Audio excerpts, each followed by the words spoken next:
चलो आज मैं तुम्हें एक कहानी सुनाता हूँ, कुछ यारों की। असल में उन यारों की यारी की।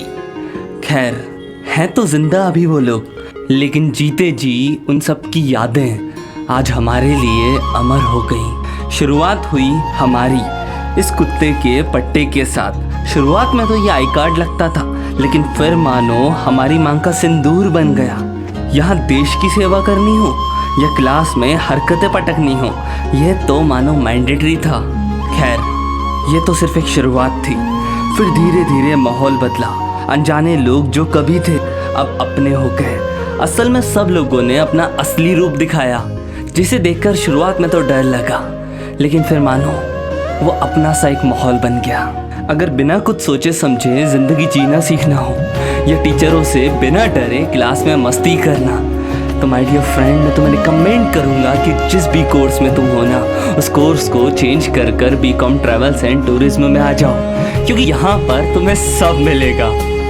टीचर्स की गाली, दोस्तों का कमीनापन और अपनों की यारी। यहाँ पर तुम्हें किसी चीज़ की कमी नहीं मिलेगी सिवाय नफ़रत के, क्योंकि हमारी क्लास में कुछ अलग होना हो बाकी सारी क्लास से, एक चीज़ बिल्कुल अलग थी, जिस चीज़ के कारण आज मुझे इस वीडियो बनने पर मजबूर होना पड़ा।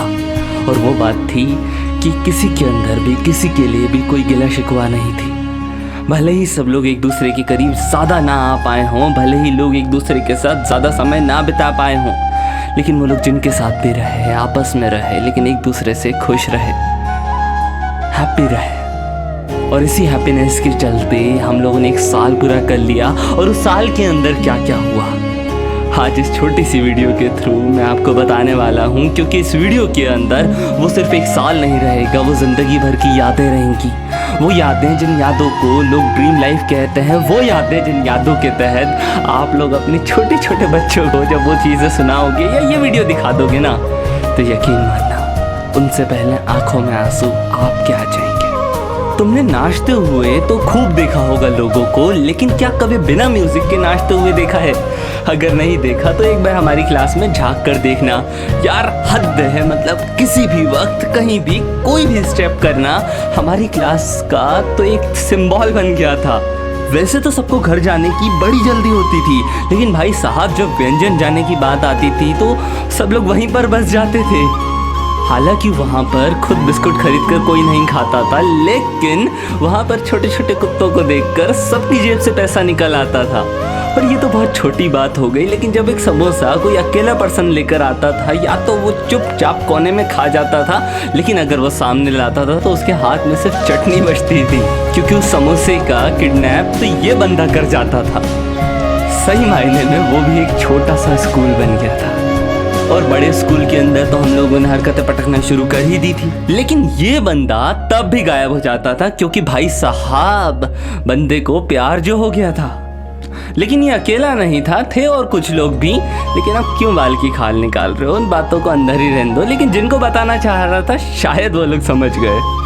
लैंग्वेज भी एक प्रॉब्लम होती है। इस चीज़ का अनुभव हमें इस बंदी ने कराया था, क्योंकि जब भी अपने मिसिंग सेंटेंस से कोई वर्ड बोलती थी, कोई सेंटेंस बोलती थी, उस मिसिंग प्लेस पर हमारा माइंड क्या क्या भर देता था भाई साहब, ये तो सिर्फ हमें ही याद है। आपको पता है, कहानियों के किस्से सिर्फ मेरे पास नहीं होते थे, हमारे पास एक बंदा और था जिसकी कहानियों को सुनना तो मतलब हमारे लिए रोज का हो गया था। अलग ही लेवल की भाई साहब कहानियां सुनाए जाते थे ये। इनकी कहानियों को सुनकर तो लगता था कि रोहित शेट्टी भी इन्हीं से इंस्पायर होकर अपनी मूवीज बनाता है, लेकिन था ये भी बंदा बहुत प्यारा। और इस बंदे के साथ हम लोगों ने क्लास की लड़कियों के बहुत रिश्ते जोड़े थे, याद है ना तुझे?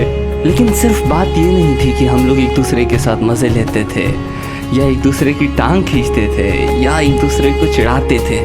हर सुबह जब हम लोग क्लास जाते थे तो इस तरीके से गले मिलते थे कि मानो महीनों बाद मिले हैं। टीचर हम लोगों को टोकती थी कि तुम हॉस्पिटैलिटी सेक्टर वाले हो, हाथ मिलाया करो, लेकिन अब उन्हें हम कैसे जाकर बताएं मैम? अपने यारों से मैम दिल से गले लगाया जाता है, न कि हाथ मिलाकर फॉर्मेलिटीज़ की जाती हैं।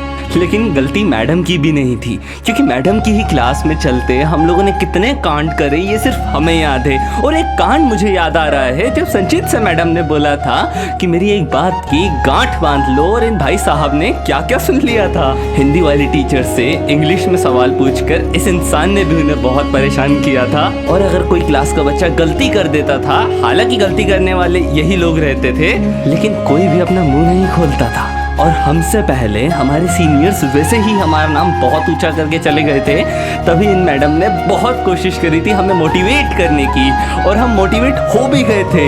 लेकिन उस मोटिवेशन में हम लोगों ने क्या क्या कांड कर दिए वही हमें याद नहीं रहा। इंडिपेंडेंस वाले दिन फुग्गे फुलाना हो या ट्रैवल्स एंड टूरिज्म वाले दिन जोर लगा के नाचना हो, हम पीछे नहीं हटे थे। जब जब क्लास को ज़रूरत पड़ी हम सब साथ में डटे हुए थे, एक साथ खड़े हुए थे। किसी भी कीमत पर एक दूसरे को अकेला नहीं छोड़ा, एक दूसरे का साथ नहीं छोड़ा। भले एक दूसरे के साथ ज़्यादा समय ज़्यादा से ज़्यादा नहीं बिता पाए, लेकिन जितनी दिन भी रहे, जितनी देर भी रहे, एक दूसरे के लिए रहे। लेकिन सिर्फ हम लोगों ने अच्छे काम नहीं करे, बुरे कामों में भी मानो हम लोगों ने PhD कर ली। हमारी ही क्लास की टीचर्स ने तो छोड़ो, हमारी पड़ोस वाली टीचर भी हमसे परेशान थी। मुझे आज भी याद है, जब हम लोग लाइन में लगा करते थे तो हमारे बाजू वाली क्लास जब हमारे साइड में लाइन लगाती थी तो टीचर उन लोगों से बोलती थी कि TD वालों से दूर रहना। इस नाम को तो धीरे धीरे हमने ब्रांड बना दिया था। क्लास में बैठकर पोगो देखना हो या ग्राउंड में बैठकर एक दूसरे की गोदी में सोना हो, बेशर्मी की हदें तो भाई साहब तब पार होती थी जब मैम्स के रिव्यूज़ के लिए हमें कंप्यूटर लैब में बुलाया जाता था, और जब ये बात पता चलती थी कि हमारा नाम नहीं जा रहा तो हम लोग क्या क्या लिख कर आ जाते थे। ये सिलसिला ख़त्म नहीं हुआ, ये तो एक शुरुआत थी। धीरे धीरे वक्त बदला और हम सब लोग और पास आ गए। और पास आ गए से मेरा मतलब है एक दूसरे को अपना एकदम असली रूप दिखा गए। चलो कुछ मोमेंट्स को याद दिलाता हूँ, जिनको हालांकि मैंने सामने से रहकर फील करा, लेकिन मेरे साथ उस समय अकेला मैं नहीं था, मेरे साथ पूरा झुंड खड़ा था। तो याद तो आप लोगों को भी होगा। इन बातों को सुनकर हर वो इंसान रो देता जिसने कभी न कभी कॉलेज लाइफ को फील करा होगा। लेकिन तुम नहीं रोगे, पता है क्यों? क्योंकि तुम तो जानवर हो बे। हाँ जानवर। नहीं तो तुम मुझे बताओ, ये खतरों के खिलाड़ी वाला एक्ट कॉलेज में कौन करता है? ओपनली कॉलेज में बैठकर गला फाड़ कर कौन गाता है? जिस कॉलेज में केक भी लाना अलाउ नहीं, वहाँ ऐसे भूत बनाकर अपने दोस्त को कौन खड़ा करता है? नहीं तुम मुझे बताओ, ऐसे व्यंजन पे खड़े होकर टीचर कैसे पोज करके हमारे सामने खड़ी होती थी, कौन बताता है? ये तो फिर भी बहुत छोटी बातें हो गई। तुम मुझे बताओ, ये लड़कों को लड़की बनाने का शौक कौन पालता है यार? क्लास में मैगी मसाले को चाटते चाटते ये चरस है ऐसा चिल्लाता कौन है? दूसरों की ट्रॉफी छीनकर अपना नाम उसमें जोड़कर पोस्ट अपलोड कौन करता है? और मज़ा तो तब आई थी जब हमारे हर्ष भाई को बार बार हमारे मैथ्स वाले टीचर चाय पर बुलाते थे। लेकिन कॉलेज की यारी कॉलेज तक सीमित रहे ये बात तो नामुमकिन है। तभी हम लोग भी निकल गए बाहर। जब हम बाहर निकले तो हम लोगों ने गरमा महोत्सव में जमकर नाचा। उस दिन भी संचित और मैंने दबा के कंपटीशन करा। सिर्फ गरबा महोत्सव में नहीं, हमने तो वैसे कॉलेज के ऑडिटोरियम को हमारा डांस बार बना दिया था। जब मौका जहां मौका मिलता था तब वहां ठुमके लगाने हम लोग पहुंच जाते थे। यार क्या ही कहूँ, यादें तो करोड़ों हैं और उन्हें याद रखने के लिए साल बहुत कम और याद इकट्ठा करने के लिए टाइम बहुत कम। लेकिन सिर्फ एक साल के अंदर हम लोग इतने करीब आ गए। एक साल के अंदर हम लोग खुद को इतना समझ पाए। एक साल के अंदर एक साथ रह पाए। एक साल के अंदर हम लोग एक दूसरे के साथ इतना ज़्यादा वक्त बिता पाए। हालांकि दिल हमारे टूटे नहीं, लेकिन तब भी दारू की बोतलें ज़रूर खुली थी। लेकिन एक सच्चाई है यार, रिश्ते तो हज़ारों होते हैं, लेकिन हर रिश्ते का अलग नाम होता है हर रिलीजन में। लेकिन एक रिश्ता ऐसा होता है जिसका हर रिलीजन, हर कास्ट, हर कंट्री में एक नाम होता है। वो होता है दोस्ती का, वो होता है यारी का, वो होता है फ्रेंडशिप का। ना उसका नाम कहीं और अलग होता है, ना उसकी पहचान। पूरी फ्रीडम मिलती है हमें उस एक रिश्ते को चुनने की। रिश्ते तो हज़ारों बनेंगे यार आगे चल के, लेकिन तुम जो करोड़ों में एक हो ना, कहाँ ढूंढूंगा तुम्हें जब अकेला हो जाऊंगा।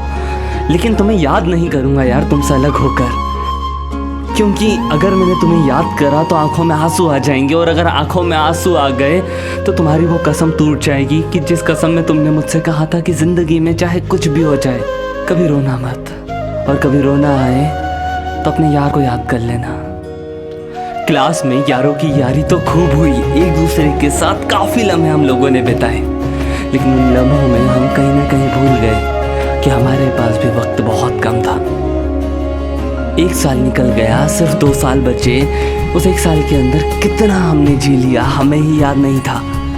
तो एक छोटी सी कोशिश थी याद दिलाने की कि हमारी क्लास बेस्ट थी, और वो हर इंसान जो इस वीडियो को देख रहा होगा, मेरा वादा है तुमसे, आज भले तुम्हें इस वीडियो में मज़ा नहीं आया होगा, आज भले तुम इस वीडियो को फील नहीं कर पाए होगे, लेकिन आने वाले सालों के बाद, आने वाले कुछ समय के बाद तुम इसी वीडियो को देखकर खुद को रोने से नहीं रोक पाओगे। माना कि हम लोगों ने अपनी उस क्लास को एक दुनिया बना लिया था, और उस दुनिया के अंदर अपने छोटे छोटे घर बना लिए थे, जिन छोटे छोटे घरों के अंदर हम अपने फैमिली के साथ रहते थे। लेकिन एक ऐसी फैमिली जो दूसरी फैमिली का सपोर्ट करने के लिए हमेशा तैयार रहती थी।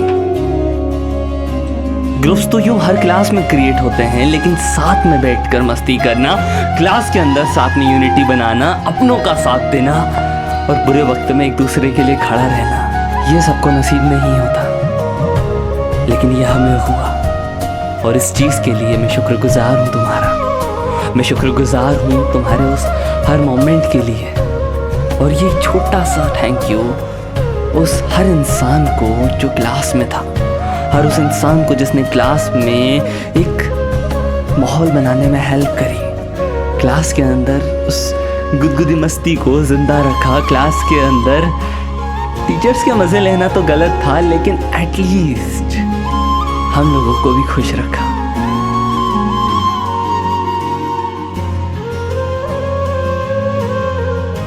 लेकिन उन मोमेंट्स को लाइफ टाइम इस वीडियो के थ्रू कैप्चर कर कर मैं तुम्हारे लिए ले आया।